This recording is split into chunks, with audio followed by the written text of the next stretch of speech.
Have you ever sat in a teeny tiny room with an 11-year-old? I didn't know that was the beginning. Who's recording for the first time a professional podcast? Well, she introed one. Right. Yeah. But not for almost 2 hours. No. Well, it was just the intro. Well, listeners, we have. Yep. And you get to hear the fruit of that experience. Yeah. So we've talked about our daughter a lot. Yes. And we wanted to bring her in for an episode. So she is our guest. Our guest. I don't know what we call ourselves. Hosts. Guest host. Yeah, it would be a guest host. Yeah. Yeah. Well, we were finally able to watch a movie that she could watch. Yeah. I mean, well, we made a conscious decision, and I'm just going to, I'm going to spoil some, just in case there's someone out there who, wants to have a fit about something. I'm going to spoil it for you. We don't want to hear it. We don't give a shit. So we don't do comments and stuff. So yes, our daughter is 11, and yes, we let her swear, and we swear, and that's just the fucking way it is. Mm-hmm. She knows when it's appropriate and where it's appropriate. Right. And in the house, she can, let it roll until we say, all right, you've emptied your bucket, I'm just going to go out. And if you're wondering why, because we believe in language. And if a fucking word exists and it's in the fucking lexicon of the English language, then you know what? You say it. As a writer. Yes. It's important to use the correct word for whatever it is that you're talking about. Absolutely. And if that correct word is fuck, then fucking say it. Yep, that's what it is. And, folks, you may not know this, but at my worst, I'm still tame on this recording. Because when I'm walking around the house, I'm like the son of swearing, throwing out my rays of obscenities in all directions. Yes. Yes. So. But about the movie. Yeah. We loved this movie. It's fun. It's an older movie. It's been out for many years. It needs some love and attention. We need to bring it to people's attention because it's just so much fun. And we liked it so much that we wanted our daughter to see it. Plus, it's by two really great guys, two Scotsmen, who we just loved talking to. And we're going to be chatting again. And we just want to share this with her. And it's a horror comedy. It is. And of course, we saw it first and we're like, yeah, she can digest this. Oh, yeah. I mean, there's a lot of swearing in it and there's a lot of fake blood, but there isn't a lot of No, there's not any, like hostile level stuff going on. Graphic. Yeah. Or like hard slasher stuff. It's right. It's fun. It is fun. And she enjoyed it. She enjoyed the hell out of it. She was giggling nonstop. Yeah. And there's a lot of lessons to be learned from this movie. Yes, there are. Primarily, just paying attention to the art of the film. Yes. So. Well, and it's another prime example of a micro budget. Oh, yeah. Right? Not even low budget, micro budget. That if you're paying attention to what you're doing and you care about the craft, I mean, it's top notch. It is. It's top notch. You can only do what you can do with special effects, with makeup, based on what money you've got. Oh, yeah. Right. And this did I think they did way better than the budget you would have thought they would have done. But don't let the budget dictate your art. Right. Because this is a masterfully shot movie. It is. Doesn't matter the money. You can take the framing, you can take the composition, you can take the angles, you can take everything that a directorial choice of visual storytelling and compare it to any of the super high budget films. And this will probably beat like 20% of them easy. Oh, yeah. So It for sure holds up in terms of the art yeah. and the technical aspects. Yes. For sure. Yes. And it's available to everybody. Yeah, it's on YouTube. Yep. And see, if you got a computer, you've got YouTube. And we'll talk about that in the episode. All right. Yeah. Well, let's do it, shall we? Well, Get going? Yeah, let's go. And yeah, hold on to your seats, people, because the midge is in the building.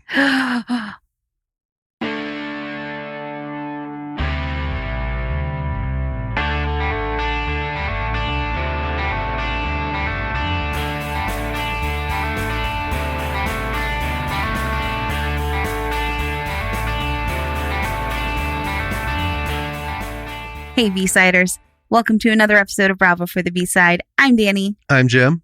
I'm Lily. And we have a special guest with us today. Yes, we do. Hi. It's our daughter, Lillian. Hello. She watched this episode's movie with us and took some notes, and she's going to talk about it with us. Yeah. Did. It's super funny. Yes, it was. It And was very funny. yeah. And I mean, we watched it just to watch it for fun. Yeah. And well, we could just do the spoiler. So this is by David Ryan Keith.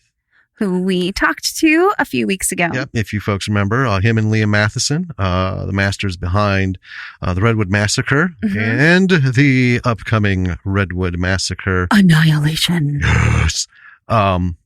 So, because he's done a few movies and we wanted to watch this one and, we loved it. Yeah, and it was super fun. After the interview and we're just talking about stuff and I thought, we should do it. Yeah. It's a comedy horror. Mm-hmm. Right.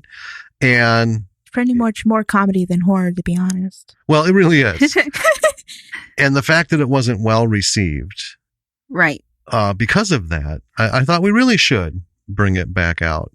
Yeah. Although it is well received in their hometown. Who loves it. Everybody's in it. And I loved it. But Well, and so doing this, we wanted to bring our daughter in and let her watch it. And what'd you think? it was funny. Yeah. There was a lot of blood, but it was just funny. Well, yeah, there's always a lot of blood, even in the Yeah. comedy ones. I mean, it was comical blood, though. Yeah. I mean, it was, good effects. Yeah. But, Yeah. Sometimes a little on that side.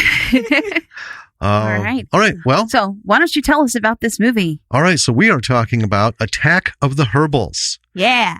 This monster is 2011. So it's been out for a while, folks. Yeah, it did release in the U.S. in 2012. Right. Right. So the director is David Ryan Keith. Writers are Alasdair Cook, Liam Matheson, and David Ryan Keith. Starring Callum Booth, Steve Worsley, Richard Curry, Liam Matheson, Lee Hutchison, and Claire McCullough. Rating is MA. The budget was about 15,000 Pounds. roughly 19,000 Yeah, US. A smidge under. Right. But- So the log line is Attack of the Herbals follows two unlikely heroes who stumble upon a mysterious crate washed ashore. The locals find that the contents make a rather addictive herbal tea that turns the villagers into crazy zombies. Yes. Accurate. It is accurate. Very. One thing to note before we jump into this, folks, you can find this on YouTube. Yeah. Okay. Oh, yeah. Just type in Attack of the Herbals and make sure you click the one that is the channel for Clear Focus Pictures. Yes. Because, Yeah. as they said in the interview, David said, there are so many pirated versions out there. You might as well see the one that, I don't know if anyone's done anything to the other ones or what. So, Well, just watch the one from the people who made it. yeah, that's exactly it. And it's free, and you're going to find out as we jump into this that it's just a lot of fun, and I think it is undeservedly in the corner, Yeah. right, in the shadow. Definitely. So yeah, so I think It was beautiful. It was. it really was. Well, why don't we just jump into this because there's a lot to talk about why we also wanted to do this, on the technical aspects and everything. Oh, yeah. So why don't you bring us in? Yeah. So I wrote my notes right away. I was very excited about this being another from our favorite Scottish filmmakers. Yeah. So the film starts out in some sort of like Nazi bunker. Right. And there's like tests being conducted. There's guys in rooms, people like bags over heads. They're tied to chairs. They're dragging some guy down the hallway, and they stop in this big room. Mm-hmm. Yeah. And there's a scientist behind it, and it's all very dramatic. Oh yeah, it's got the music. Yeah. Right. They bring in a chest, and one of the Nazis like dramatically pulls out a spoon. Yeah. Yeah. A teaspoon. Yeah. And then they make some tea, and they pour this scalding hot liquid down the throat of this poor dude, who just a moment later starts like laughing like a crazy person. Yeah. And they shoot him, and alarms start going off, and they're going through, and you can see that all like the test subjects have been shot. It's very chaotic and kind of hectic. Well, Mhm. except for one. Right. One was missing, Yeah. and he attacked one of the Nazis, but they Yeah. sealed up a box of the tea and dumped it into the ocean. We Yeah. go into our kind of opening credits. Welcome to Attack of the Herbals. Yeah. Yeah. One of the things, I just want to go back to the tea thing. It's not enough that it's scalding hot water. I love that point is kind of glossed over. Yes. Because the tea is the villain. Yeah. But yeah. anyway. Yeah. So we cut to today, and we see a truck driving along a winding road, and it arrives in Lobster Cove, a small fishing town. A priest is driving. He wakes his passenger, a young man he calls Jack McGregor. He drops, Jackson McGregor. Jax. So he drops off Jackson, and some of the locals are gawking at his arrival. One young woman notices him, says his name, Jackson, and then she's with a guy in a wheelchair. We cut to Jackson arriving at a house. It's his grandmother's. Mm-hmm. Yeah. So grandma is a very adoring grandma. Grandpa, we find out, is in a bit of a twist because his favorite show was canceled. Yeah. And I can get that. Yeah. So I can get what it's like when your show is canceled. So, that's fair. And then we learn that a man named Bennett has been trying to buy the grandparents' house. Grandpa won't sell because he is, as he says, a belligerent old bastard. Yeah. So then we cut to a scene where there's this guy who's playing golf with a lot of golf balls. It's probably Bennett. He's a bit of a prick. He is. That's all I can say about him. He's just It's all a right. prick. All right. It's okay to pass judgment. It is. It is. Well, he is. And he's pretty terrible at golf, isn't he? Yeah. Yeah. And he threatens to cut off the head of his assistant, his little lackey who comes up to him. Yeah. Oh, yeah. Mm-hmm. Yeah. He's very funny, though. He is. So we're back at Jackson's then, and they ask if he wants to work at the post office, which they own. Right. Yeah, they own it. Mm-hmm. Yeah. And Jackson is not about it. He doesn't want to work at his his grandparents' post office. He would rather get a job at the fishery. So he goes down, and he is spotted outside by an old mate who's just like tickled to see him. Yes. And Jackson's not super excited about seeing this guy initially. We learn his name is Russell. Mm-hmm. And Russell's, he's very friendly and he seems really sweet. He's very sweet but simple. But Jackson's just like not about it. Yeah. He seems very like, I'm above this. Yeah, like he's, that whole I've outgrown the old town Yeah. kind of thing. Yeah. And so he asks Russell where Danny is. And Danny, who is he's the head of the fishery, Right. this particular one. When we find him, is a rough as hell looking docker. It's everything. It's flannel shirt with the cut off sleeves. He has long hair. He's got a watch cap, pulled down to his ear tops. He's got sunglasses. And then at first you're looking and like, looks like he's got tats up to, up all up his neck. But once he, a shot like lands on him when he's not moving, you see that it's a giant lobster coming up his neck. Awesome. I know. And Danny as a person is pretty crass. And he's not Jackson's biggest fan.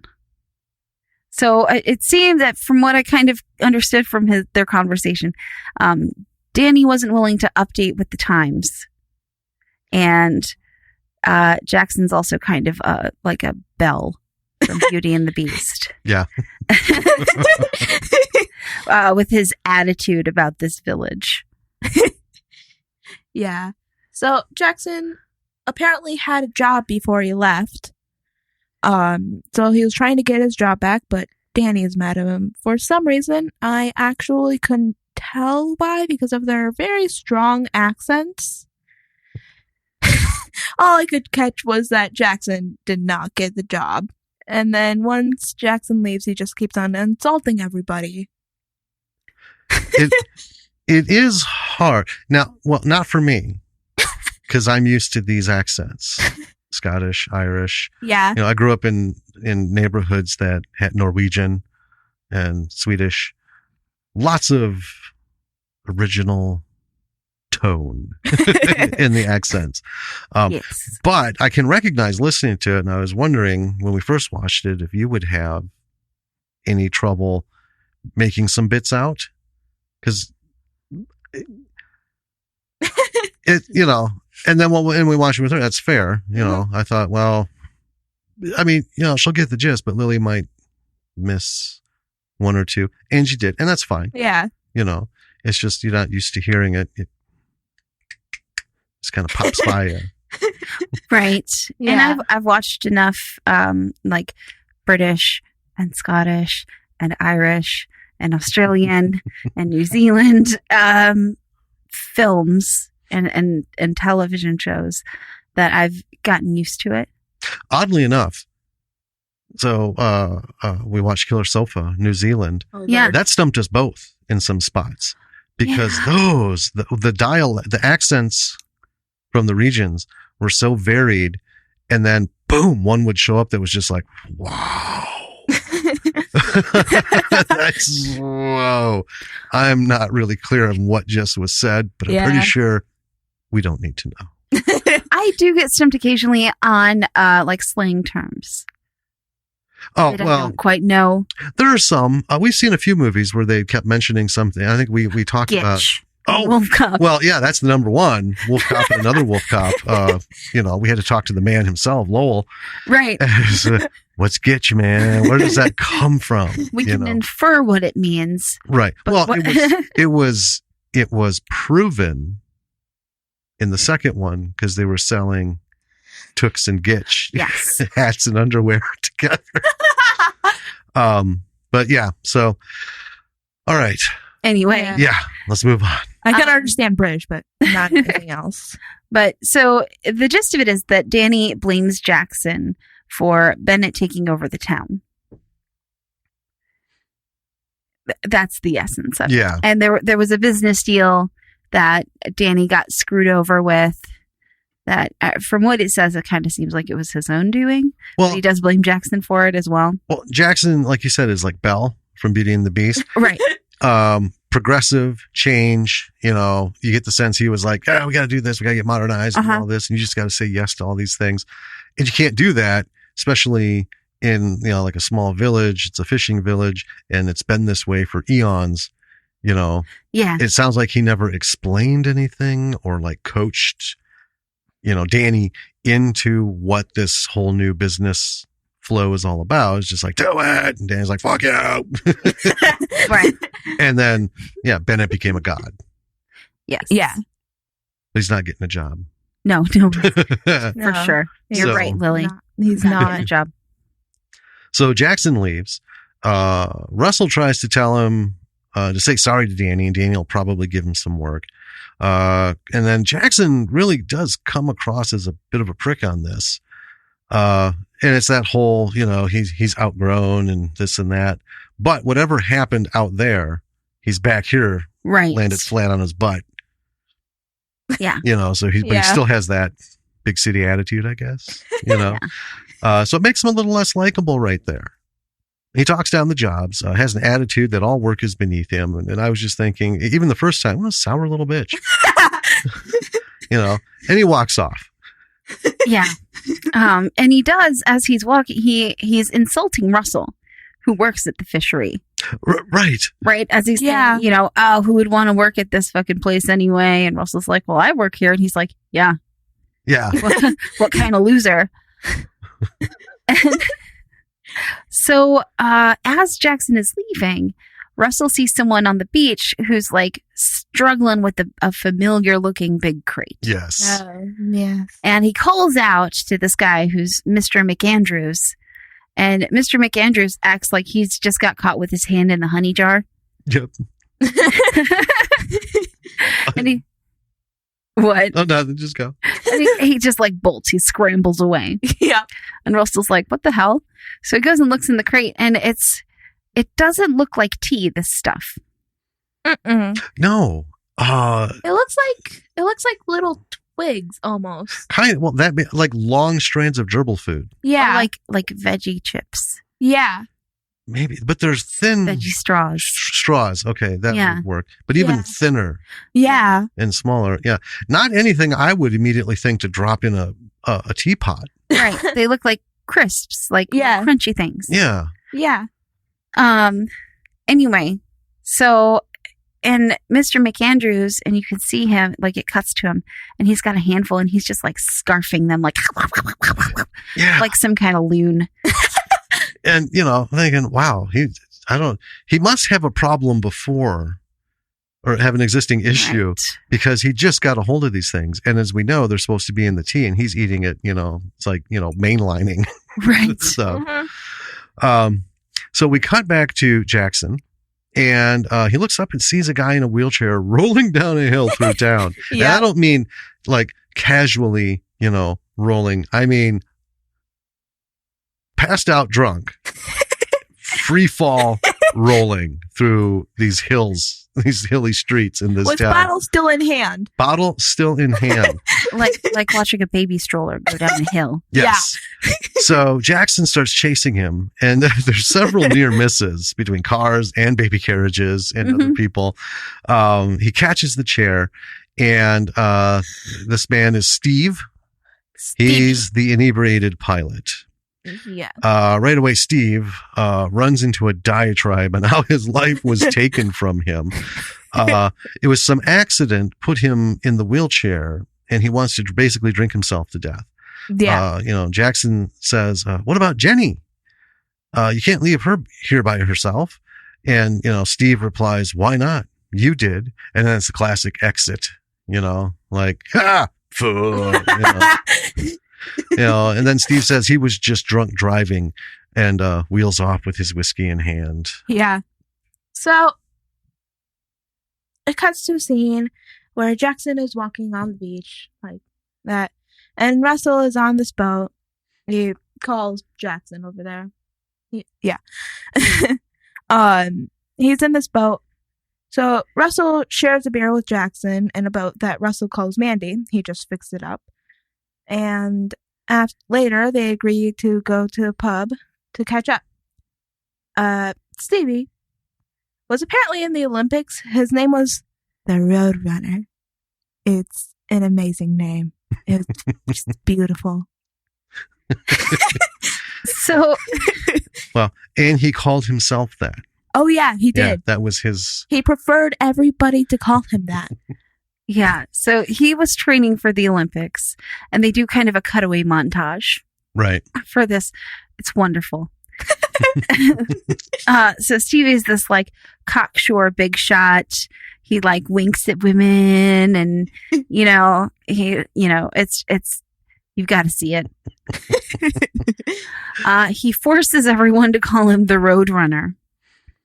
But on one winter morning, on his morning walk, he's picking up a snowball to throw at some kids, and he gets hit by a car. And it was a hit and run. Yeah. And the driver was never caught, and that's how he lost his legs. Well, Yeah. his ability to walk. I mean, his legs are still there, but Right. Yeah. But it was a nice hit. oh yeah, a lot of blood. Oh, so Jackson asks Russell how Jenny took it. Russell says it was hard for her. And Jenny is someone Jackson left behind, and clearly they were an item before he left. And then we cut to Jenny, who is walking outside by the shore, and she's got some pictures of she and Jackson. So she's looking at them.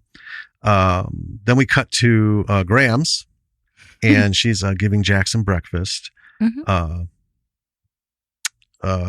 Gramps asks where his is, and Grams tells him to get his own. So now, I love his grandparents' relationship. Yeah. Yeah. I get it. So then we're at the post office, and Jackson's now working there. Mm-hmm. So, go with what you got. And then in comes Bennett, and he starts to give Jackson some shit, and Jackson tells him to stay away. They're not selling their home or the post office. So, wants all of it. Bennett is clearly confident they won't be able to buy out the post office.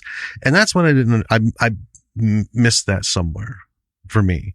Both times, the mentioning of, I know they wanted the house was being chased after, but I don't recall them talking about the post office having to be bought out. I wonder if we fell can behind. maybe ask David and Liam about this. Yeah. All right. Well, anyway, we'll solve that. So anyway, he's pretty sure he's going to get his way, so he leaves. And then elsewhere in town, there's an old woman is walking her dog, and it runs off, and she runs around a corner and screams.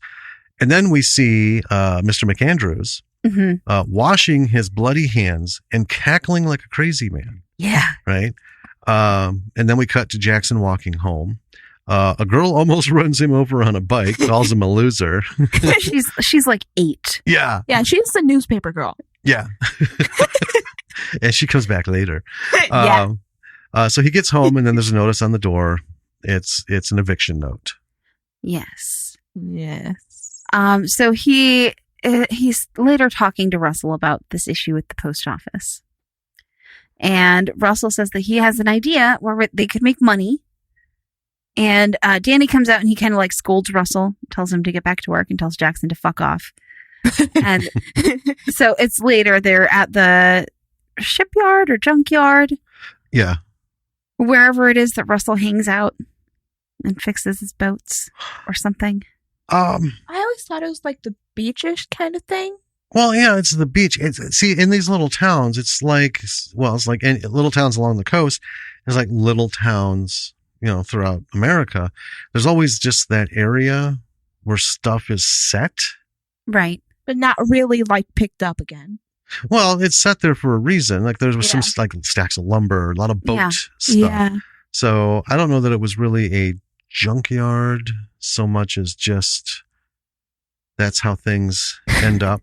Right. Yeah. So Russell reveals the crate, and he's got buried under like a tarp and some other stuff. He reveals it to Jackson, and he says that they should sell it. The stuff inside. And he's like, it tastes terrible, but I tried brewing it. It's pretty good. And Jackson agrees. He drinks a little bit. Huh. And he thinks he can sell it. And there's also a note inside the crate, but it's in, Russell thinks it's Spanish. Yeah. But it's German. And the only person that Jackson knows who speaks German is the priest who originally drove him into town, who is new. Right, the new priest. To the church. So they go to the church, and the priest's name is Adolf. Yeah. Which is fun. And Adolf is like pretty suspicious about how they acquired a German letter. Yes. But he vaguely recognizes the name on the letter, but he can't recall from where. So they leave the letter with him to translate and look into. Right. And it's a little mysterious. It is. I think he knows right away what it is, but needs some time. Yeah. Sort this through, gives that kind of feel like, right. Ooh, could Adolf the priest be in on something? Yeah. I mean, he could just, read it to them right there. Yeah. But there's a little funny moment right when they walk in. Yeah. Oh, yeah. Can I say the quote? It's really funny. Yes. So Russell and Jackson are walking into the church, and Russell is very creeped out. Jackson doesn't understand why and gives him some guff about it. And Russell says, "No, I love looking for German priests in an old church."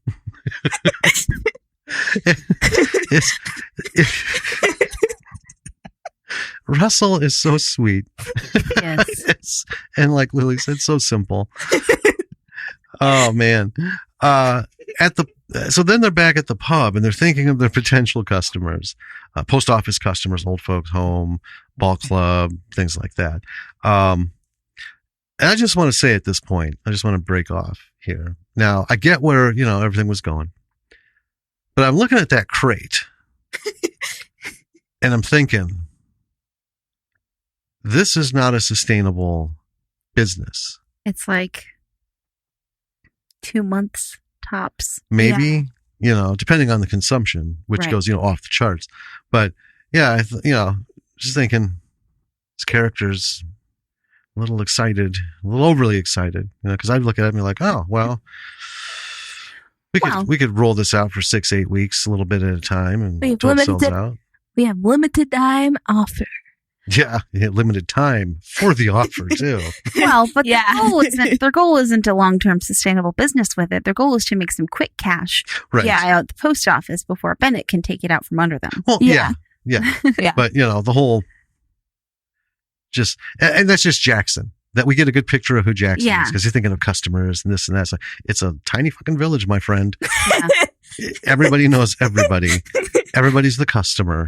So you're going to get market saturation, in an hour. Yeah. Anyway. They went through the customers and they were pretty good with that. Yeah. Later, Jackson evidently starts selling the spice to literally every single person except for Bennett. Well, he just doesn't show up for it. He just doesn't show up for it. And then I have this thought in my mind. I already know the future. Everyone's going to go mad. Everyone. Well, yeah, as soon as we see everyone getting it, we have a montage of everyone drinking the Herbals. Yeah. Everybody. And they're loving it. And now everyone likes Jackson. It's that. Oh, man. Money is pouring in. More people are drinking it. There's shots, people laughing. They're wide-eyed. We got a guy who's like, he's got the empty baggie that the Herbal was in that he bought. And he's like, it's a little unsettling, really. So now we cut to the boys on the docks. Jackson and Russell are hanging, and here comes Steve saying that he hopes it's not drugs that they're selling. And Jenny is with him, pushing him. And she's very sweet to Jackson. They chat a bit, and then she wheels Stevie off. And it's very, above the table, just super, almost mundane courtesy. Yeah. Chat. And then she's off. And then we're back to Bennett, and he's yelling at his assistant, who is an elderly woman. And he's just laying into her. And it was funny. His phone rings, and one of his cronies says there's a business problem. So he's off at a building site. Bennett learns that the post office is making money. He isn't concerned. Nothing can stop me now, not even Arch McGregor and his retarded grandson. Yeah. And then he's driving through town and he sees a crowd at the post office. He stops and he goes in. Jackson gives him a free sample. And I love it. Bennett is one of the most powerful men he's buying up the town. He's like ruling everything. Yeah. Everyone is sort of afraid of him. Right. Except for now, because as he's in there, one man in line yells at him, "Get in the back, you fucking asshole. There's a queue." and Bennett took it. He's just like, well, it's because you don't cut in a queue. Exactly. It doesn't matter who you are. Exactly. It doesn't matter if you're God. Or the queen. So he leaves the post office and he comes out to see Steve pissing on his car. And they exchange a couple of insults. And as they're sniping at each other, we learn, and Bennett like straight up tells Stevie this, pretty much. Yeah. That he's the guy who hit him with the car. Yeah. Yep. Like he doesn't even hide it. No. Yeah. Just snarkily. Yeah. Oh, yeah? Well, I'm the one who ran you over. I mean, not exactly. And I'm pretty sure this was before he told him, but like there was a cut montage of Bennett driving in his car, listening to music. There was a big bump, and apparently it was Roadrunner. Well, that's as he was telling it. Yeah. They were showing it from his point of view. So we see Bennett with long hair. It's funny. He's rocking out to like I don't know who the artist is, but it's like Dido. Yeah. He looked like Danny. He did in that shot with the long hair and the profile. Because interestingly, I'm not going to lie, the first time we saw this, when I first saw Danny, I thought it was Liam playing two parts. Oh, interesting. Yeah, it didn't last very long. It was just the initial first shot was, well, he never said anything about playing both. But then you get a clearer shot of Danny. It's like, no, okay, it's not. Yeah. Liam. But then in the car, I didn't mistake it, but I thought, God damn, he does look like Danny with long hair. Well, Stevie vows vengeance through this conversation. And Bennett just is super pissed about this whole situation. Yeah. First, the queue at the post office and someone, sniping at him. They're making money. And he's then got pee on his car. Yeah. Yeah. He's not had a good day. So he's stewing at home. Yep. He's just fuming. And his lackey comes in and makes him a cup of tea. He says, "I made you some of that tea you brought back from the post office. Maybe this'll, cool you down." Yeah. Yeah. And Bennett really likes the tea. He really, really, really likes it. He likes it a lot. And we get a little montage of his obsession with the tea that develops very quickly. Yeah. After watching that my first thought was, well, Bennett in the new tea is literally the best example of someone getting addicted to drugs. Yeah. The best example ever. It actually played out like a school special, after school special. Mm-hmm. I got you some tea. Just put it over there. And then he takes a sip. That is good. And I love those slurping sounds throughout the whole thing. And at this point, through this little montage, Liam Matheson is just so fantastic with the comedy. Yeah. His faces, the eye expression, and this is just because this is good. Yeah. Mm-hmm. Yeah. I loved it. So then he runs out and he needs more. Now, at the post office, there's a woman who's there for some more tea, and she wants everything that Jackson has left. And she's like an addict. I mean, she's just like, rah, rah, rah, rah, rah, And then right away she asks when she can get more. She's pretty rude and curt. The supplies dwindling. So then we get back to Bennett, and I want to play this because well, actually, we'll wait a second because it hits a little bit later. He's hearing voices. Yeah. Now this is the first time anybody's been having voices, and everything that we know of. Right. But Bennett seems like a little different with all this. So they're saying, drink the tea. And the camera shots for these sequences are brilliant. It's like that little montage. But the angles catch his weird, facial expressions and everything. I think that's David, the director, is really, really excellent at what he does. Yeah. He is, because from this all the way to the Redwood Massacre, you can see he knows how to capture a scene. Absolutely. Not just blocking it, but the right angle. Yeah. To maximize it. Because it really did. I mean, we all just laughed at Liam. Well, yeah. And it's in a way that it kind of puts you right there with him. It does. Yeah. It's not a distant watch. Yeah. It's very up close. It's very, I'm in the room. Yeah. All right. Then we get back to Jackson's grandparents' house. And Gramps is drinking tea. And I'm just going to play it. He's not a fan. Okay, you ready? Yeah. God, what's the shit you made me, woman? Do you not like it? No, it tastes like shite. Are you trying to poison me? I found it up in Jackson's bedroom. Found what in his room? This! Mary down the road says it's fantastic. It's just like posh tea. Tea? It smells like piss. So, Gramps, clearly not a fan. Yeah. At the moment, I'm actually drinking tea right now, so.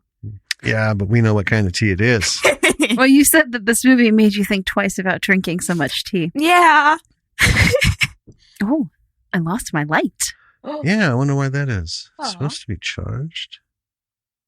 Well, Huh. we'll go with less light. Whatever. So, we're back with Russ, and he is having some very odd interactions with the townsfolk. Yes. There's like creepy staring. There's a guy with some shears, some head shears, like shh, Yeah. shh, shh, shh. Not even cutting anything. And then he finds McAndrews in an alley. And McAndrews is like singing to himself. He's got blood all over his face and hands. And he spooks when he sees Russ. And runs off. Russ follows. And they end up in that kind of like shipyard area. And Russ goes into what I guess is McAndrews' house. Mm-hmm. And he sees a big bloody pile of animal parts. There's like a cat tail on the counter. And it takes it a minute as he's examining. He's like, oh. Well, yeah. I noticed right away. Well, when the shot. And then, Russell's trying to sort it out. And he picks up that damn tail. He's just holding it. He's looking at it. And then it hits him. Yeah. You can do it, Russ. Mm-hmm. And then in town, we see Gramps is doing some yard work, and like a full horde of the townsfolk just run by. Yes. and he slowly turns and looks, Like, and then there's some more and stuff. he's like, what's going on with this town? It reminded me of Local Hero, the church scene. Oh, yeah. Where the Mac is talking to Danny. Right. And all the Danny, people are fleeing from the church. And his eyes are going over Mac's shoulder, and he's just really trying to keep him staring at him, trying to openly flee. Yeah. And then Russ finds a pile crushed on the floor. He finds a pile of the tea Yeah. in McAndrew's house. Like spillage. Yeah. Yeah. Well, he steps on it and it crunches and Yeah. it catches his attention. And then he's like, oh, that's weird. Well, and then, the scene ends with that look on his face. And again, you're like, you can do it, Russ. You can make the connection. Russell. I love Come on, Russell. Russ. All right. So then we're back to Bennett, and he's actually conversing with the voices now, drinking his tea and losing his shit on a grand scale. Yeah. So I'm going to play this. It's almost a minute, but it's gotta be this way so you can fully get it. So here we go. I told you to stop that fucking post office making money. I tried, but that Jackson. You disgust me. You disgust your ancestors. Tell me what to do. Kill him. Make him pay for what he's done to us. You're right. Things are gonna get Messy. Things are gonna get really messy. Mr. Campbell, you okay? Kill them all. I thought I heard voices. The post office is making money.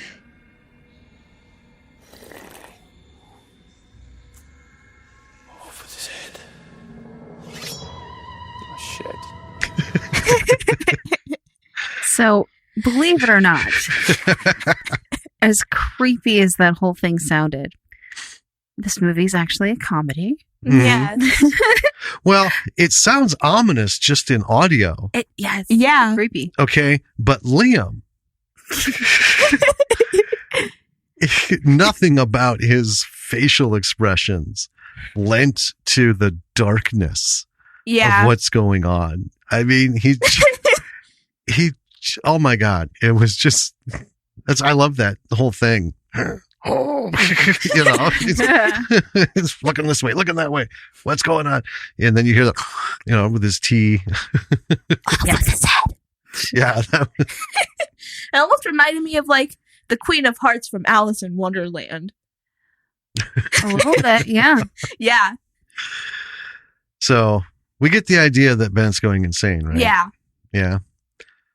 Not really an idea. It's just like, And it's funny, again, because this is all happening with Bennett, not anybody else. Mm-hmm. But nobody else is the focus. But they've all gone like, National Geographic wild, right? They're running through the streets. Everyone's doing things a little bit differently. Some are maniacal. Some are, trimming the air with hedge clippers. Yeah. They're a little bit like One Flew Over the Cuckoo's Nest. Kind of. Yeah. It's a wide variety. Yeah. Yeah. Of things going on. So now we cut to Steve, who is rolling through town. He's got his vodka in his hand, and he sees an old woman trying to trim trees with a hand mixer. The whisk. Yeah. So let's listen to Stevie here. Hey, sweet cheeks, you want to move those buttons before they get burned?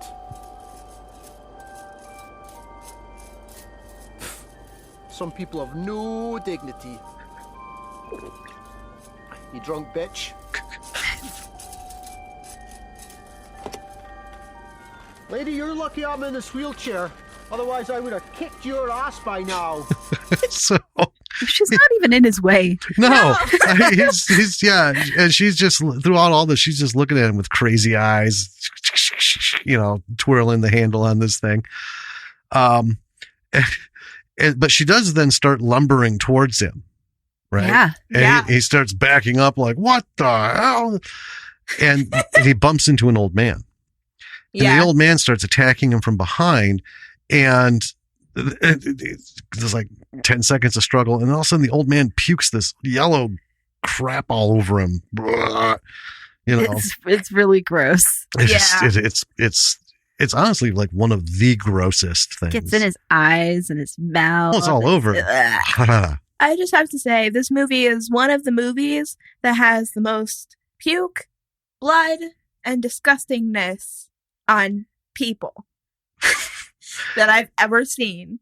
Everybody gets something. That's for sure. Yeah. Stevie breaks free of this, right? But of the old man. And then it's funny because I did for a second forget about her. Just the way it's set up, he's all of a sudden wrestling with this guy's like the big item, right? Yeah. So he gets rid of him, and Stevie's like, all of a sudden here, and here she comes with the mixer in her hands. And she's trying to mix him to death. She ends up pulling him out of the chair, and then he beats her with a rock, and then there's just blood splatter everywhere. And it's funny because you don't see the impact. Right. Yeah. This is one of those things we're going to talk about is, and like David even said, no money for prosthetics, even in Redwood Massacre for the physical, like the fights. Right. Right. No chance for this to get something to that degree. Here's what you do. But we saw it.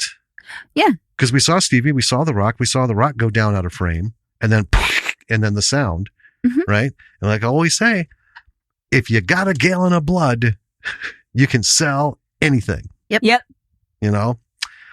All right. So we see Danny now with his sweet neck tattoo. Lobster. Is that a real tattoo, do you think? I would wager no. If I ever get a tattoo, I'm going to get Danny's tattoo. That's awesome. Now it's funny because, David or Liam might actually tell us, he might be a lobster fisherman. Yeah. He might. I don't know. Anyway, that neck tattoo is awesome. It is. It's perfect. So he hears a noise and he starts getting attacked by I call them the Herbals. I mean, you call the tea the Herbals, but I call now they're the Herbals. Yeah. Right. He starts getting attacked by some of the Herbal townsfolk. Yeah. But he's not having any of it. No. Danny's a rough and tumble, not take any shit motherfucker. Didn't skip a beat. No. Nope. He doesn't even have time to get weirded out or wonder why any of this is happening. No. He just takes a look at the situation and he's like, game on. Yep. So then we're back to Steve. And he's in his chair. This could take a while to get through. This is Jim's favorite part. Well, I thought we all loved it. Yeah. Yes. So, back to Steve. He rolls to a screeching halt in the road. Screeching. And he hears something. And then we get like a POV. We're looking where he's looking. And out from behind a sidewalk fence, comes a woman on a mobility scooter. Mm-hmm. She's wearing a helmet. She's got that crazy herbal look. And she starts to give chase. Yes. What follows here is one of the best slow-paced chase scenes in movie history. It's amazing. Oh my God. I'm not exaggerating. This is so fucking funny. Don't forget the little horn thing. Oh yeah. We laughed the first time and the second time was even better. It was so well done. It's so funny. And I mean, it's just the kind of thing, folks, listeners, you got to see it. You have to see this scene. It's an homage to chase scenes. It's a mockery of chase scenes. Yes. It's the best chase scene. I mean, when people from, older groups think back to like Bullet. Now there's a chase scene, no, this is it. Yep. This is the one. So it ends up in a face-off. Scooter, and I just call her Scooter. Scooter and wheelchair roll towards one another. Stevie stops and he picks up a cone, throws it, misses. Picks up, throws another one, misses. And then he picks up a pointy post and throws it. Score. Yeah. Scooter is down Yeah. All right. with a. And this is the moment, looking at Stevie in this movie, when I'm, for the first time, really, really strongly reminded of Bruce Campbell. Yes.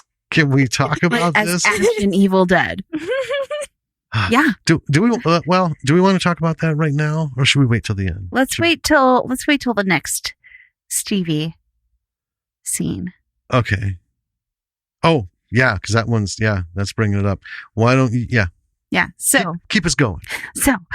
Bennett, we see, has Jenny now, and he's dragging her through town in search of more tea. And he's one of the few herbals that talks, interestingly. I think he's the only one that talks. There's another one that talks. Yes. But because none of them say anything, they just very silently and weirdly and creepily do their thing. But he talks, and he's got it's a sound effect on his voice. Yeah. Where it's kind of double echoed. Well, it's modulated. Yeah. Well, some of them make zombie noises. Yeah, but that's not speaking That's words. fair. Yeah, he converses. Yeah. So Jackson knocks him out, comes out from behind, knocks him out, and takes Jenny, saves her. Meanwhile, Danny's geared up. And he's fucking ready to fight some herbals, and he's just plowing through them on the docks with his shotgun. Yep. Yes. Effortless. Yeah. It's amazing. And we quick cut back to Jackson and Jenny, who find Granny, who's become a herbal. Yeah. Yeah. Well, that's right. She talks. yeah. Well, actually, I'm not going to spoil it. Okay. It's for the end. So she does talk, and she's for the first time in the movie, real rude to Jackson. Right? Yeah. Yes. She's no longer doting Granny. She's like a deadite a little bit. A little bit, yeah. And Jenny just knocks her out with the shovel. Yeah. And Jackson's like, "What the hell?" I love that scene because he looks down at the shovel. Yeah. And then cuts to Granny and him and that, and a couple, cut to him, cut to her, cut to him, cut to her. And you're like, well, dude, are you going to get the shovel? Also, bang. Yeah. Because Jenny was like, I don't have time for this. And he was genuinely startled. Yeah. What the hell? So we get some more fun action shots of things going on throughout the town. We get Danny. He's on a forklift. There's a horde following him. Yeah. Just hit the wall in my excite. I know you're gesticulating like a crazy person. Yeah, it happens. Then we cut to Russell. Russell shows the newspaper girl who's boss. As weird as he is, he has no time for the newspaper girl. No.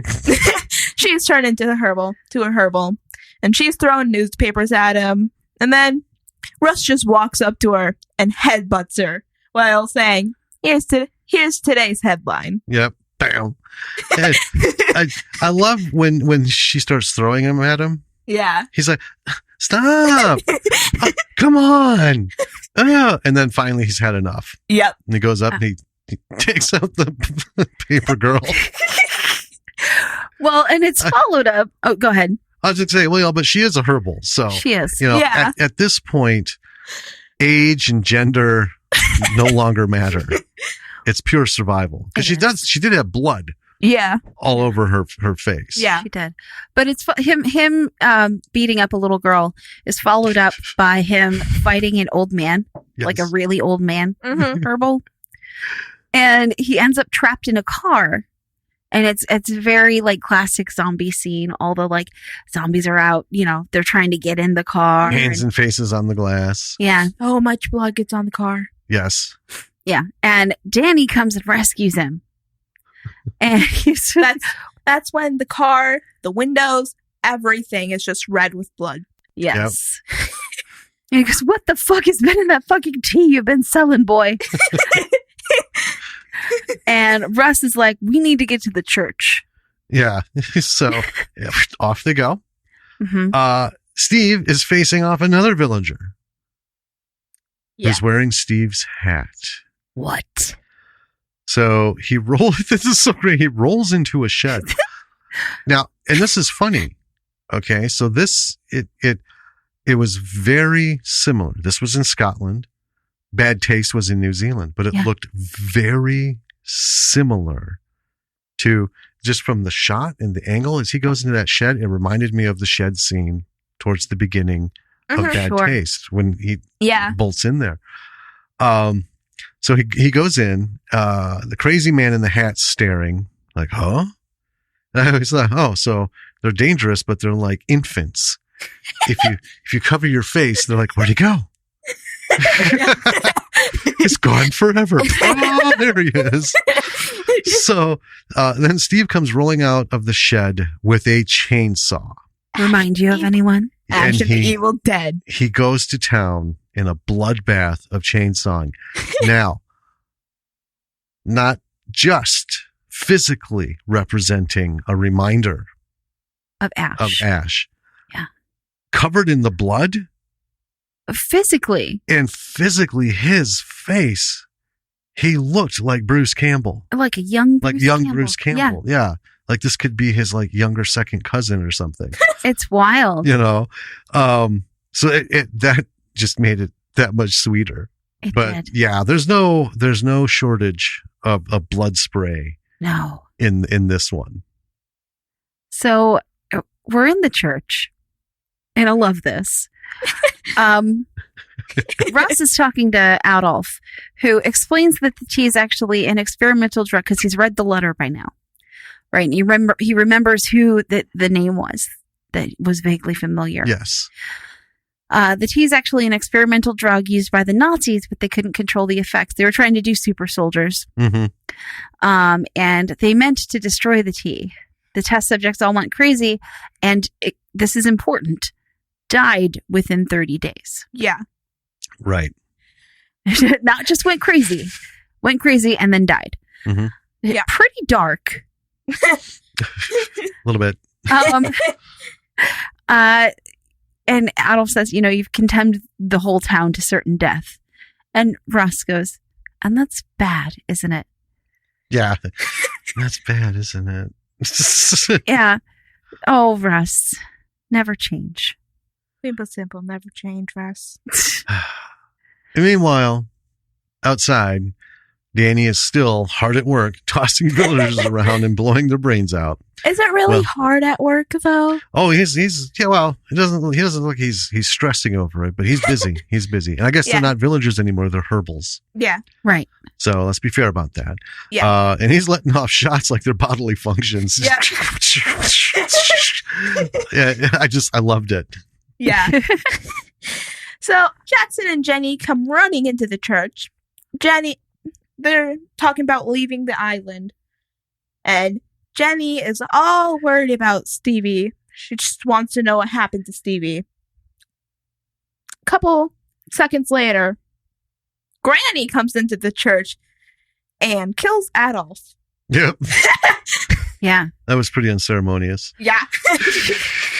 So as Jackson and Jenny are coming into the church, Adolf is still trying to explain to Russ that this is like a thing. Yeah. Yeah, because there's a cut between that's bad, isn't it? And things going on. Yeah. I think you have a clip. Yeah. And it seems like a lot's going on between those two moments. Yes. So you can kind of get an idea for the frustration, but I love this. So you're saying the tea we're selling isn't actually tea? How many more times? Listen to what I am saying. And that's when they come in. But the frustration on him was so genuine on the screen. How many more times? Listen to what I'm saying. Yeah. Oh, man. And Granny definitely in this church scene is like a Deadite. Oh, yeah. Right? So anyone who's seen the Evil Dead movies, the Deadites, they're like demons, kind of. They're foul-mouthed demon bullies. Yeah. They are. They're calculating, they're manipulative, they're nasty, and they'll go right for the belt and shoot right beneath it when they're talking to you. Yeah. It just, yeah. And boy, was she doing it. Oh, man. She was. But Grandpa comes in after she stabbed Adolf, Grandpa. and he's not a herbal because he did. You have to like drink, I guess, massive quantities. Yeah. And so Jackson and the people who didn't drink a lot of it are fine, including Grandpa, who only had the one sip and thought it tasted like piss. Yeah. Comes in and he tells her to leave the kids alone. And he does seem to kind of get through to her a little bit. Yeah. Enough to keep her focused on him. Right. Yeah. Yeah. And so she turns to him and he tells the kids to go. Yeah. And they're like, well, you're coming with us. And he's like, no. He's going to stay there with his wife. It's kind of sweet. Yeah, I've been with her for 40, 50 years. Not leaving her now. Yeah. Grandpa. Yeah. So we know what's going to go great. down when they leave. Yeah. So as they're outside, they do hear like a yell from inside. And Jackson and Russ start to argue because Jackson's upset about his grandparents, obviously. Yeah. They start to argue about whose fault all of this is. It's both their fault. Well, and Jenny is trying to get them to go. Because she's like, we don't have time for this. Yeah. Right. We've got to move. So while they're arguing, Jenny hears something and she wanders off to check it out. And something grabs her. It's Bennett. Yep. Bennett. And he tells Jackson that if he ever wants to see Jenny again, he'll bring some more tea. Yeah. He's still on about the tea. He wants the tea. So at the beach, we have Jackson and Russell confronting Bennett. Yeah. He's turned Jenny into a herbal by injecting the herbals into her directly. So not tea. Mainlining them. Literally mainlining. Yeah. it. And this is what I was talking about before that I didn't mention because it was for the end. Jenny is, besides Bennett and Granny, she's one of the ones that can talk. Yes. Oh, yes. Yeah. And I wonder if it had something to do with As the a delivery herbal. system because she's even different. She's different. Yeah. So Jackson takes on Bennett. And we're now to the heroic scene. And it more becomes Jackson volunteers to be Bennett's punching bag.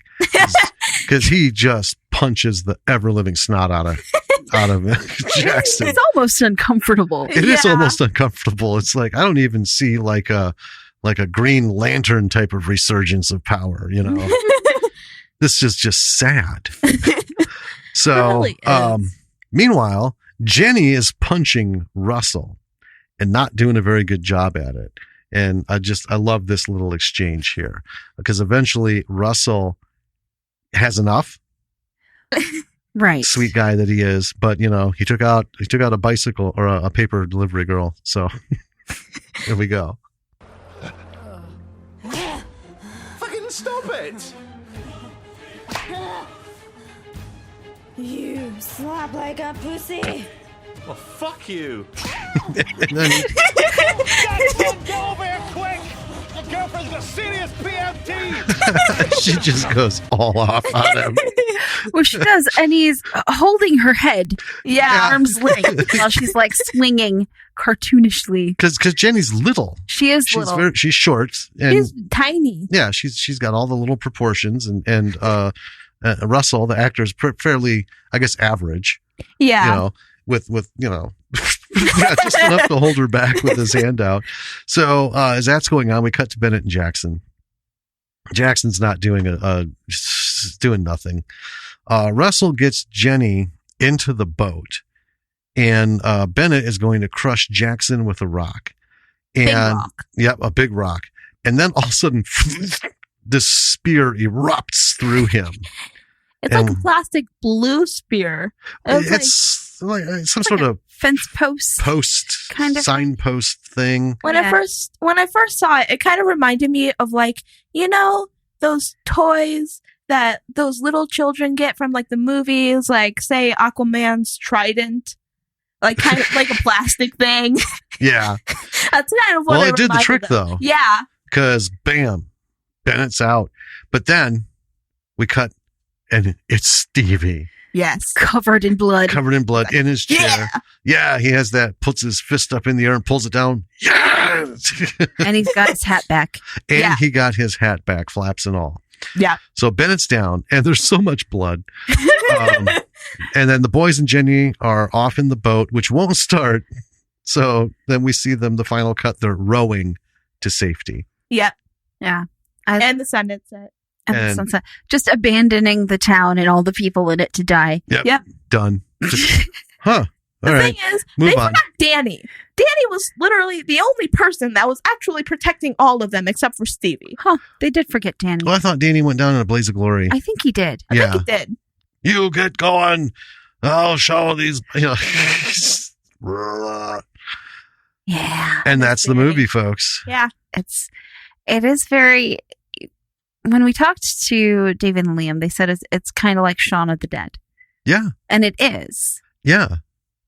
Here's the thing about horror.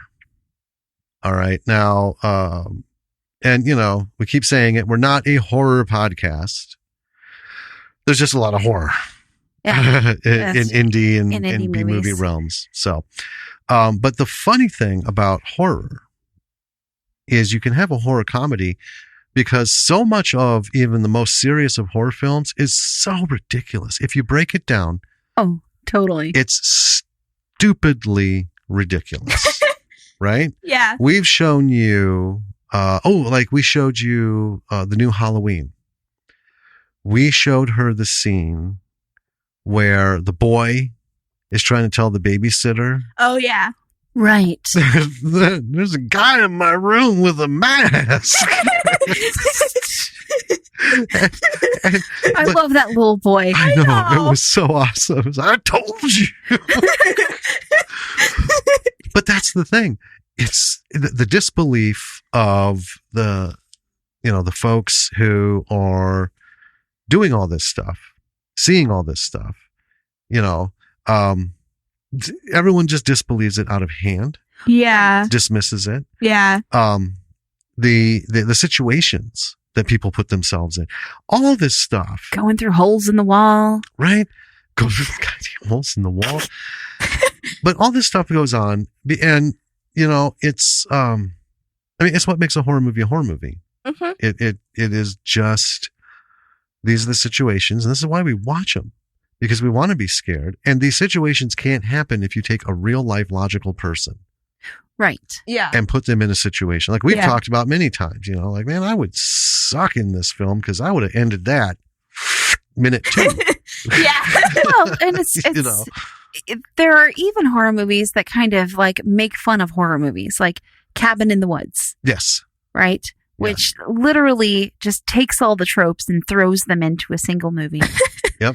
And then tells you that it's taking all the tropes and throwing them into a movie. Mm-hmm. Mm-hmm. Well, it's how the Scream franchise came to life. Yeah. Overdoing it. Yeah. But on a comedic side, heavily poking at them. And Attack of the Herbals. Yeah. It's funny. If you play to it, it's such a fun ride. It is. There's so much about this. Let's talk camera. The angles, the shots, the way things are lined up. Yeah. David knows what he's doing. Mm-hmm. So, in indie movies, one of the really magical things that you can do is, and especially if you live in like a small town, things like this don't happen a lot. You can kind of get a lot of people to come in and help you out. For free. For free. Yes. And so what you don't often see in indie movies is like lots and lots of people in the cast. You don't get huge crowds, right? I guess for the most part, but on something like this, because we've seen a few. Well, there have been a couple. Where they've called everybody out. Not this extensive, though. No. Right? No, it was like the whole town kind of came together. And you can, when you're watching it, it's not a high budget movie. No. But there is a lot of talent that went into it, and all of the people and people of the town who came into it, you can tell just watching it, it's very earnest. There's a lot of passion and love that went into this movie as it was being made. And that's the kind of thing that is always going to come through in indie films. It does. And it shows. And we all had fun. Oh, yeah. I mean, you liked it. Liked it. I liked it. I'm someone who doesn't particularly like horror movies. And I loved this movie. Yeah. So we've mentioned it before, I think, in a long past episode. Her watching the trailer for the first Maleficent. Oh, yeah. When she was really little. So and if you heard it before, you're going to hear it again. And if you haven't, she was young. She was super young. I was like 5. Yeah, she was about 5. Yeah. A fresh 5, just like, yeah. But she was sick, and we'd given her some cough medicine and stuff, or some flu medicine. Something like that. Yeah. And anyone with kids knows when you give your kids something like that, they're just like, you get into that phase where they're, floating a little bit, because that's to help make them feel better and, feel sleepy. So we're looking for something to watch. And we had it all parked out on the couch and we're flipping through, and I'm like, oh, look, Maleficent is available for rent. Yes. Like, this is just when it, just hit to rental availability. So like, what do you think? Should we watch the trailer? She's like, yeah. Because we're like, well, this is like Cinderella, right? Okay. So we're watching it, and about 2/3 of the way through, never made it through the whole trailer. We did not. No. She goes, this is not a kid's movie. This is weirding me out. It's freaking me out. And I'm like, okay, click. I guess that's off the table. I'm pretty sure we ended up watching The Book of Life after that. Probably. Yeah. The Book of Life, which is all about death. I love that movie. It's a really good movie. Well, and I know also didn't like Bunks. Oh yeah, which is like it's like a kid's zombie movie. Well, it's a Disney zombie movie. It's just people with green makeup and black eyes. Bunks wasn't scary. I just didn't like it. No, you creeped it out. You were like, you asked me to take it off of the up next because you didn't want to see the picture of it. No. Yeah, but then weirdly, was it Zombie High? What is that? It was it was like a Disney zombie movie. It was from, I think it was Nickelodeon. No, it was Disney. It wasn't Zombie High, but you're going in circles. Yeah. Yeah. I can't remember what it was called.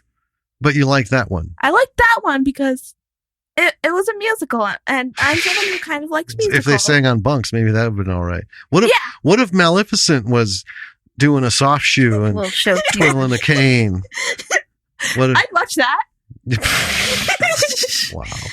Well, there's time in between all of these, so Yeah. But it was called Zombies. That's what it was called. Oh, just Zombies. Yeah, that's right. I can understand why that would be hard to remember. Well, yeah, I forgot. Anyway, it was just people with white makeup and green hair. That was the zombies. That was it. But horror, right, has so many different levels. We have hardcore horror, we have splatterfest, slasherfest, we have grit horror, which we just coined with Barney and Wild Boar. And then we have the satirical horror. We have this like flat out, comedy horror. There's sadistic horror like Saw. Yeah. And Hostel. Yeah. Things like that. Torture porn. Yeah. There's a lot of different kinds out there, and it's funny because action adventure, it's only for the action adventure crowd. There aren't varying hard degrees of flavor of that because there's a formula that makes that work, period. Yeah. Right. Now, but then we have for people who aren't into the whole, just kind of thing, we're into thriller. We have action thriller. Mm-hmm. It's not so much an adventure thing. There's a lot of action going on, but it's a slower paced more steady Yeah. story. It's a little more cerebral. Yeah, a little more serious and suspense, action suspense kind of thing. But horror is always just horror. Yeah.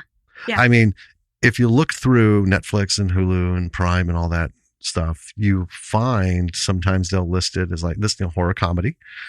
But usually it's just horror. And then my favorite, when they map horror and science fiction together, and horror, science fiction, fantasy. It is weird. It is. But I think totally different things. And I think that's why people have a hard time accepting movies like Attack of the Herbals, because they're on that generic horror thing. All they ever see is horror. They don't see these other things. They go by the poster or whatever that attracts them to it. So, I'm a horror fan. And then they like, ooh, Attack of the Herbals. And, the poster, the shots, bloody, this and that, and some madman making mad eyes, right? And so they fire it up, and right away you get the sense, because a lot of horror movies try for humor. At the beginning, think of like Friday the 13th, all the stupid lame jokes. Oh, yeah. They're always picking on the one person, and I don't know, some people, I guess, laugh at it. I've always looked at it like, oh my God, can't we skip this? Well, like the beginning of Thanksgiving with all the... Oh, Jesus. Oh, Lord. Lots of terrible jokes in the beginning of that movie. And then we got... It never stops. No, wait. Listen. Yes? I don't think that it's fair to hate on the Thanksgiving puns in Thanksgiving because those were really funny. It's the other jokes that were not that funny. But the puns landed. The puns were right. The puns were the best. As a guest, I don't think I should be saying this, but as my mother's daughter, Mom really likes lame puns and jokes. I'm just gonna flat out say it. She likes lame things. So, well, now I can't transition to the next thing that we want to talk about because you just said that I like lame things. So the next thing I say, let's talk about this. It's going to sound like it's a lame thing. No, let's try it. No. She just destroyed you.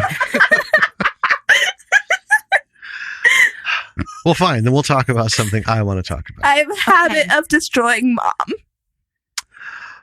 What did you like most about this film? Well, I think I liked most of the comedy. You liked that it was funny? Yeah. I liked the blood. So I'm just gonna wrap myself out. I pretend that I really like horror movies and I'm this badass girl. Seriously, I just like the comedy about things. I like fantasy. Well, that's why we thought this would be suitable. Yeah. For you to watch, because we know it. Yeah, there's a lot of stuff that you've walked in on trailers. Yeah, because we'll spend a long time trailers, and your constant long bedtime process constantly coming out, we'll be watching trailers because we know we've got like 20 minutes to a half hour at least before we can start something, because she'll keep walking out. I need water. I need this. I got a question. Wow. I can't you do this. Mean. It's a true story. We've been talking about you for months. Meanies. But I know more than once you've come out and seen a trailer and like, nope, and just left. And it's a mild trailer. It's not like a scene from the movie. Right. It's just bang, bang, bang, bang, So it's funny, but that's a good example. Yeah. She likes a lot of the stuff that we have. We don't have a lot of horror-oriented decorations. A lot of our stuff has been more anime, fantasy, sci-fi. I don't know if you. Comics, I don't know if they've said this about me, but I'm a huge anime nerd. Well, we're all into anime, though. I know, but you guys aren't as sophisticated as me. Oh man, we brought you into anime. Yeah. But pretend to rub some ice on that burn. Yeah. Wow. Okay. Yeah. Oh gosh, look, isn't it someone's bedtime? I still destroyed you. Roughly. You're Anyway, moving on. We don't have a lot of horror stuff. We have Ash. Yeah. We have Lou from Wolf We Cop. have Lou. I don't know if Walking Dead. I don't know. I mean, I don't know that that's we have horror. Rick and Daryl. I mean, well, it's spooky, but we won't let her watch it. Well, because it'll freak her out. Well, that's just it. Yeah. See, so yeah, on the outside, big bad, take anything, horror movies, blood, guts, gore, and then just under the surface, no, get it away. No, I can take things and I can throw things back at people. It's just I just don't show that I'm very sensitive sometimes. What's the decibel level of your scream when you see a spider? I tell you what, it's enough to throw me into a fit of rage. Because we've talked about this. A reaction should be directly proportionate to the problem enticing the reaction. That's true. And Mud nothing. crabs. Well, that was, yeah, I think we talked about that too. Let her play Skyrim for the first time. Again, like 5? 4 maybe. Just maybe I think it was either 5 or 6. 5 or 6. No, it was before first grade. Years. It was because she was in preschool and then kindergarten. Oh yeah. It wasn't when she was in preschool. She was in kindergarten, I think. Yeah. So 5. Yeah. Ha ha ha. So we're like, okay, here. We just started up a game, gave her the controller, and told her just push the stick and go. And she was happy to just like run. It was just she was playing the game, quote unquote. Yeah. So we're out, and we're not, watching what's going on, and we hear at I just lost my foot decibel. Come running in, and she was freaking out because on the screen a mud crab in Skyrim showed up. Uh-huh. Those are very scary things. Yeah. They're like knee high. They're so scary. So I do want to take some time in this episode to talk about David Ryan Keith's direction Yes. of this film.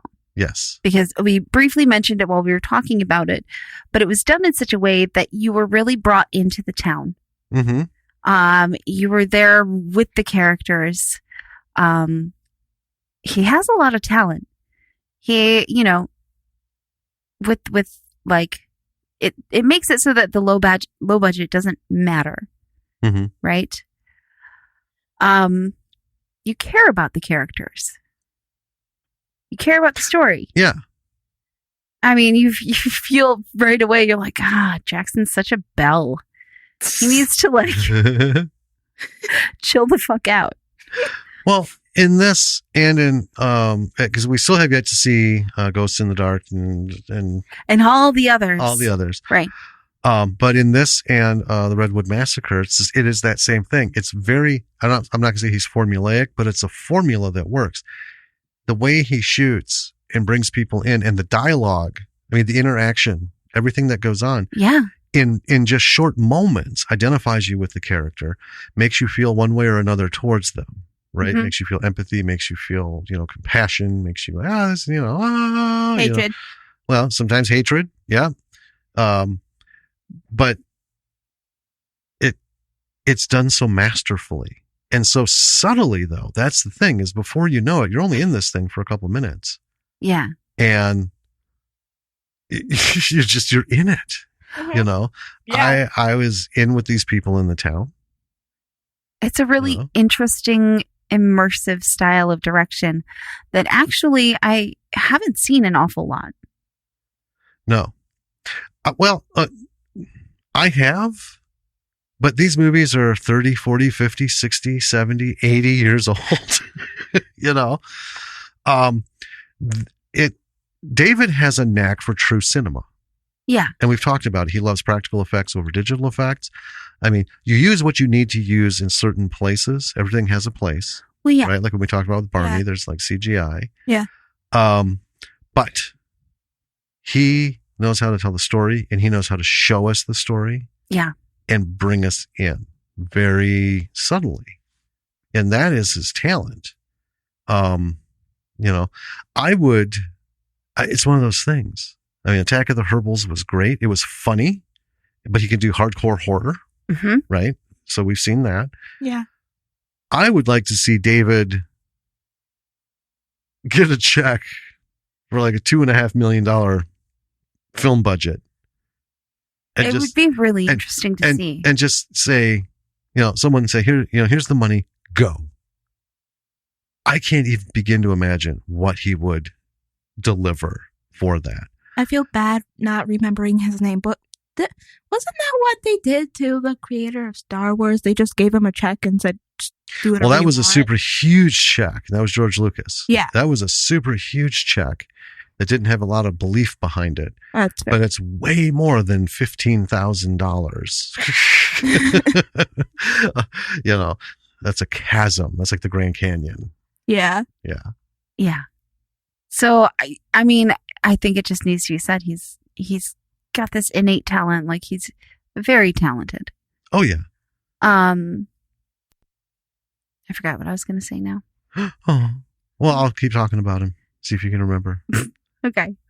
Well, and I mean, that talent, like I said, shows up in across everything, and it's so natural, and it's welcome because we don't, and we talked about this before, we don't get exposition. We don't get all of this stuff. Like in Attack of the Herbals, it's truly not important that we know a whole lot about everything that's going on. Right. But it's that delicate balance. We do have to have some kind of a story that the situation intrudes upon. Otherwise, it's just like we're diving right in, right? Yeah. You're just like, oh, I can see, okay, so they're showing these people eat all this stuff or drink it. So that's got to be the problem, right? And then, bam, they go crazy. Okay. Yeah. Got it. Now we're into the fun. And you can do that. Yeah. But he gives just enough story, why Jackson's such a tool, why everyone hates him. And then we see kind of I don't want to call it character growth. I call it character regression. Jackson kind of settles back into, he realizes, what a sphincter he's been. And it's like with Russell, right? He finally, he like goes back to the Jackson who would sit and talk with Russell. Yeah. Because Russell's a nice guy. He really is. Clearly the most solid person in this entire village. I mean, I'd love to be his best friend. I would too. He'll be there for you. I mean, if you're kind of an ass, you can like abuse him, and he'll keep coming back for more. Yeah. But I would never do that. Right. You don't want to abuse Russell. Who wants to abuse Russell? Russell is like, everybody loves Russell. Yeah. He's the most genuine character. Other than Bennett, who's just straightforward. I have no soul. He was so fun. But I would say this would be my piece of advice for people watching this movie. In that, if you're a filmmaker or you want to be, it's like specific to directing, watch this movie or watch Redwood Massacre or watch, I'm sure, any of David's other movies. And pay really close attention to the frame setups. Yes. Pay really close attention to where the focus of the camera is. Because it isn't always on like the main person who's talking, right? Yeah. It is incredibly subtle. But I mean, if you pay attention, even like as you're watching, freeze frame on frames that you want to kind of study a little bit more, right? And just kind of take notes. Well, yeah, because there's stuff in the background and it's not crafted. I mean, that's the thing. When you're doing shoots like this, it's not a set. So not everything was well thought out and, this right. and that. Yeah. You get what you get and you work with it. But that's where the photography aspect comes in, the cinematography aspect comes in, is you have a village. Okay, so they're going to be talking on the dock. Well, what's in the background? From what angle are you shooting them? Are they going to shoot out towards the ocean? Are they going to shoot out just, with a little bit of the horizon, mostly the beach, the building, the town, the road? What are you going to do? Visually knowing how to put that story moment on the screen is super important. Yes. And you can see that all of these were carefully done. Now, David and Liam both, would probably say it happened as it happened. Because as we know, this was a bit of a haphazard production. But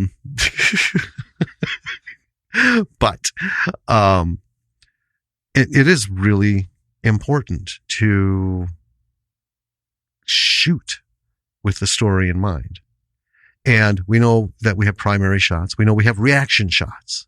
Right. Right. And those, if they're not done well, and I'm going to say this, a lot of, I guess, professional, top-notch directors, right, do this. But nothing bugs me more than I'm talking to you, right? Camera's on me.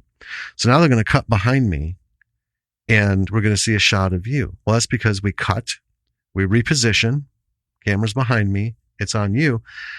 We're going to say action, and I'm going to say my lines again, and you're going to react. Right. Or respond, or mostly just shake your head or, nod it or something. Now, when they edit it, right, I'm sitting here talking. They only use the one solid audio track, which will probably be the primary take of me. When they do the cut scene or the reaction shot, they're still using my audio. And you can tell every time my jaw and everything is not moving in the same way that the words are being spoken. Good goddamn, that bothers me. Oh, I know. You bitch about it every time it happens. I do. Now, but here's the thing. You can't avoid that all the time. Well, no. Right? It's just, that's the way it is. And I buy into that. But I also think, looking at certain shots, like, that's unnecessary to have the back of my head and 1/4 of my profile coming over my shoulder. That's irrelevant. You know what you could do? You could just shoot where you don't see my jaw moving, right? Mm-hmm. There are different ways to shoot the reaction. And I everything from one shot to the next, from one cut to the next, the shooting and the editing in this film. Let's say that editing can make or break all those great shots. True. And it made them. Yeah. This was really good. It was really good. And it featured the best chase scene. Yes, it did. Ever. It was cut so well, but you knew what was going on. So like when the Herbals were attacking everything, right? Were the scenes really long? No. But you got a sense of what was going on. Yeah. Yeah. I did get a sense of what's going on. Well, you were laughing at it, so you must have. Yeah. Well, yeah, there's action shots, right? Yeah. Fighting with the newspaper girl, fighting with the old guy. Well, even just the random stuff around the village, especially with Danny, because Danny wasn't just like Rambo Cam, where it was just on him as he's doing his thing. They had many cuts to things going on around him, as well as the things that he was shooting. And some of them were, just chuckles. Some of the shots were funny. Like, bang, bang. There's another head. And if I remember right, they never actually cut to where, to his point of view. They're always shooting from somewhere around him. There was no POV for him. Which it would be one shot. He is shooting a bunch of Herbals, on the left, and then on the right, it'd be shooting a bunch of other Herbals. Mm-hmm. It's not the same scene. No, but a lot of horror movies, they do that. Yeah. On the Rampage, they do the POV, and you'll see things happening, almost to the point of a video game, like a first person, and I don't like that. But the editing was smooth. Mm-hmm. Kept, especially in the chaos.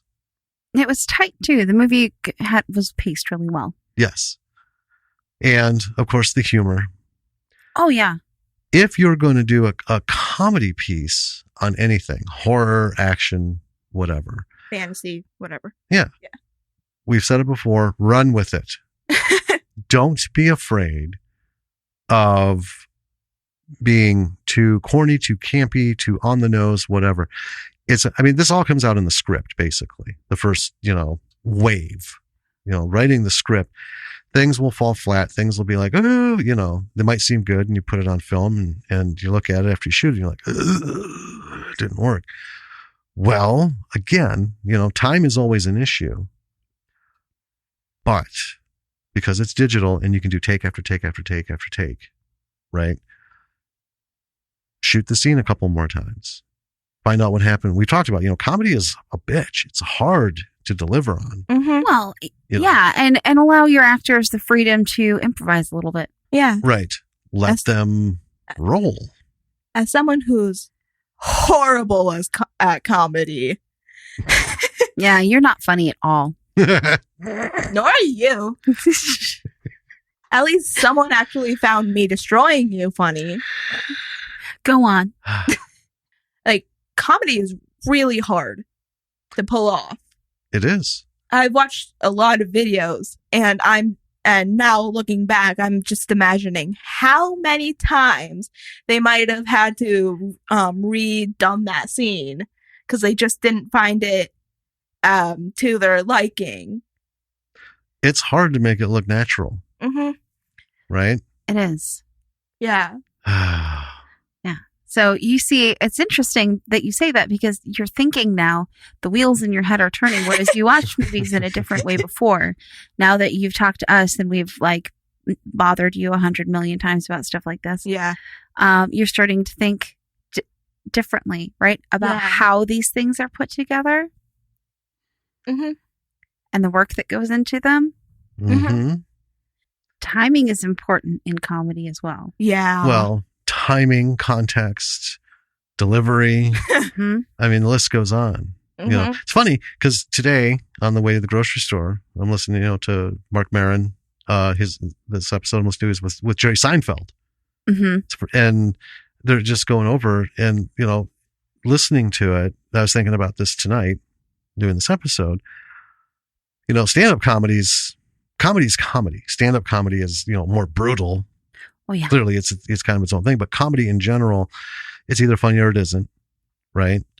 And you deliver or you don't. And if you don't, it's mortifying. On stage, oh God, you want to die. But as a director, producer, actor, everything involved in a film, when you're at a screening, right? And there's no laughter. It's not even a chuckle. And you're like, oh, shit. What did we do? Because a comedian, a stand-up comic can move right past that. Mm-hmm. Mm-hmm. And then later we'll go back and go, what in the hell? Was it me? Was it the joke? Was it the audience? Do I fix it or do I just get rid of it? And then the next time they go out, they apply their solution. Whereas in the film, it's like, oh my God, this is the third screening. Nobody's laughing at this. I don't know if we can afford to reshoot the scene, or do we just put a picture of a prairie up there and then do some ADR? See if we try some different dialogue, and block out the scene. Yeah. Or just cut it. Mm-hmm. That's what test screenings are for. Yeah. And we've talked about testing your script for people.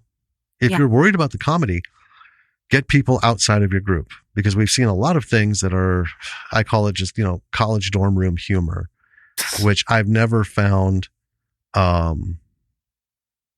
amusing. Right? It's not, if it's super lowbrow. Yeah. I found Animal House funny, not as funny as a lot of people when it came out. And I was a kid. I snuck in to see it, because I'm like, woohoo.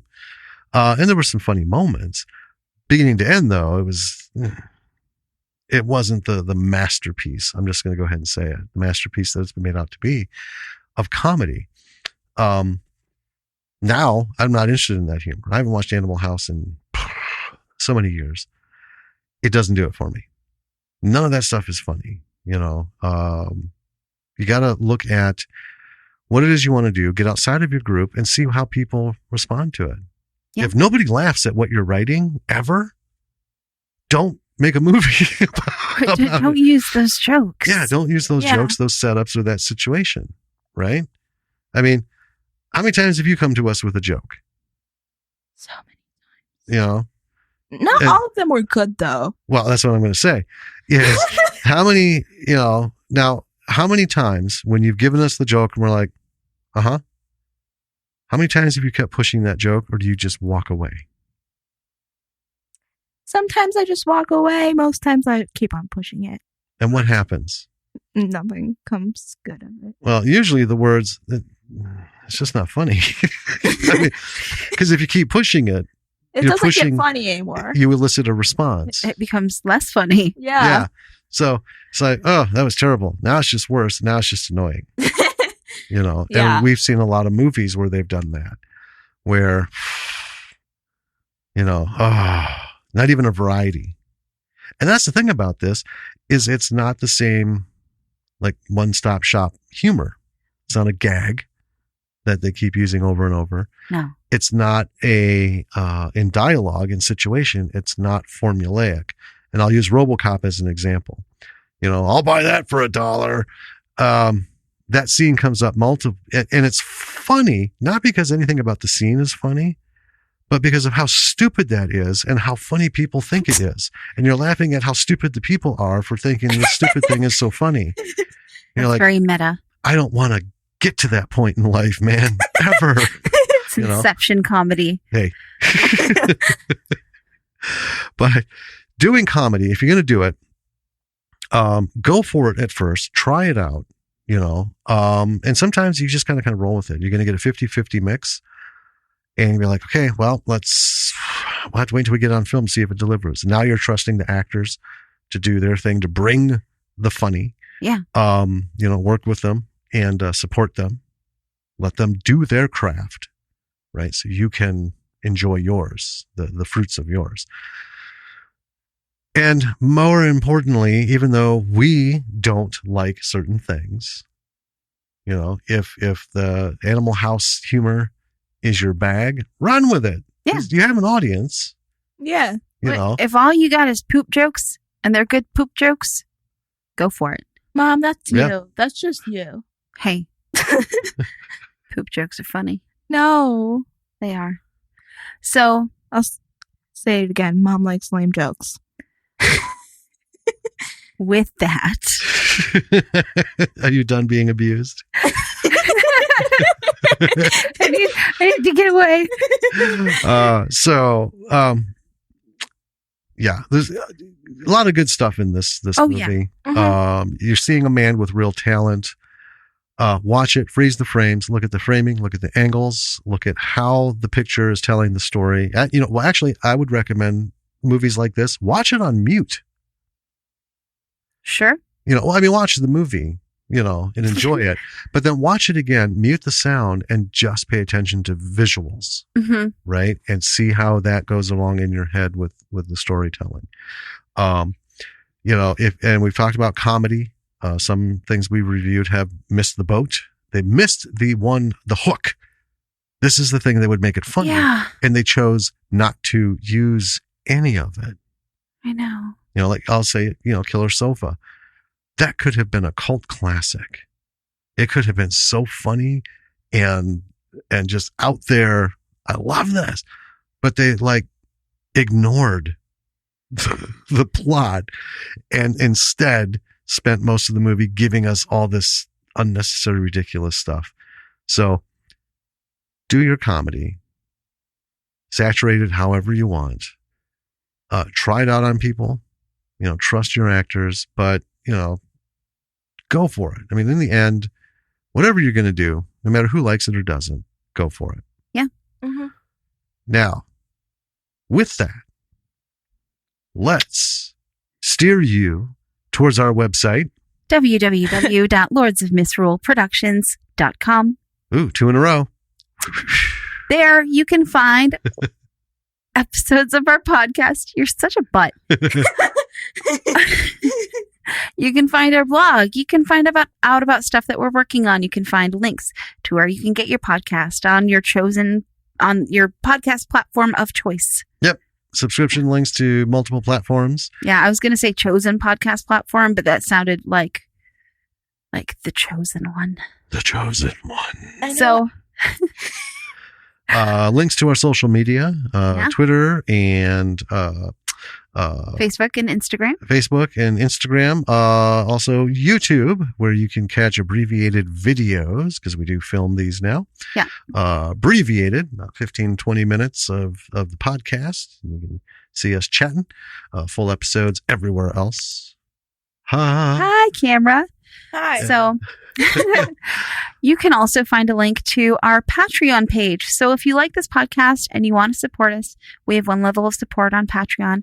You can click the link through our website, or if you want to just go to patreon.com, it's patreon.com/bravo for the B-side. All one word. You cannot search for us on Patreon because we swear a lot. And so this podcast is explicit, and they don't list those in the search on Patreon. So you have to go directly to it. But if you're on our website, you don't need to. Click the button. Done. One click. What else? This coming from explicit haters. You're such a goof. That I think is it. Oh, by the way, review and rate, or actually more importantly, rate. Secondly, if you want to leave a review, that's fine. But please, leave a rating on whatever platform, because we keep saying it ad nauseum. They're ridiculously important to have. Just, please do it. Yeah. It plays a big factor in people being able to find the podcast. It plays a big factor in whether or not it gets listed on a site. Yeah, and then we don't have to keep going on about it every single episode. Yeah. That should do it. I think so. Yeah. Let's see. Coming up. I'm not going to say. I'm just going to tease it. It's going to be good. Yeah. Yeah. What? All right. So. Well, thank you for listening. Stay tuned. Next week, there will be another episode on Tuesdays. Yep. Always B-siders. Every week. Tune in. All right. Well, with that, this is Danny. This is Jim. This is Lillian. And we are out for the night. Night. Bye.